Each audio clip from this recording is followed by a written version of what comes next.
Hi friends, आप लोग कैसे हैं। मैं आप लोगों को अपने गुड़िया मौर्य ब्लॉग के चैनल में आप लोगों का स्वागत करती हूँ।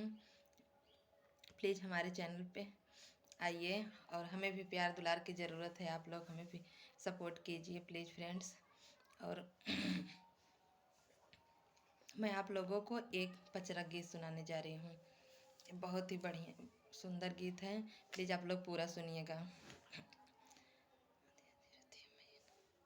आधी आधी रतिया मैया सिंचाई फूलवरिया हो सबेरवा होतन। आधी आधी रतिया मैया सिंचाई फूलवरिया हो सबेरवा होतन। फूलवा होई गा कचनरवा हो सबेरवा होतन। फूलवा होई गा कचनरवा हो सबेरवा होतन। जावन फूलवा चढ़ देवी माई के चौरवा हो हाई फूलवा ना भवरा दिहाल से जुठारी हो हाई फूलवा ना। जावन फूलवा चढ़ देवी माई के चौरवा हो हाई फूलवा ना भवरा दिहाल सी जुठारी हो हाई फूलवा ना।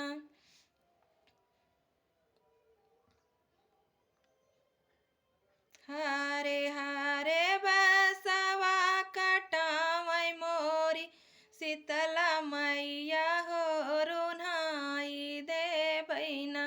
भवरा तोहराया वाजैया हो छोड़ाई दे बैना।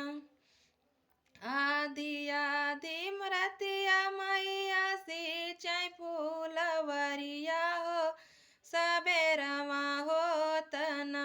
फूलवा होई गा कचनरवा हो सबेरवा होतन।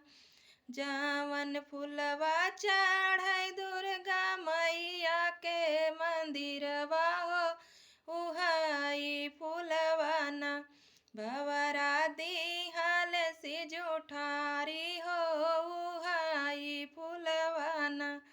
हारे हारे बसवा कटावै दुर्गा मैया हो गढ़ाई छोड़ाई दे बैना। भवरा तोहराया वाजहिया हो छोड़ाई दे बैना। हारे हारे बसवा कटावै सी दुर्गा मैया हो रुन्हाई दे बैना। भवरा तो हरी डगरिया हो रुन्हाई दे बैना। आधी आधी रतिया मैया सिंचाई फूलवरिया हो सबेरवा होतन। फूलवा होई गा कचनरवा हो सबेरवा होतन। जावन फूलवा चढ़ै सात बहिनी के मंदिरवा हो हाई फूलवा ना भवरा दिहाल सी जुठारी हो हाई फूलवा ना। हो हारे हारे बसवा कटावै देवी मैया हो रुन्हाई दे बैना। भवरा तो हरी डगरिया हो रुन्हाई दे बैना। आधी आधी रतिया मैया सिंचाई फूलवरिया हो सबेरवा होतन। फूल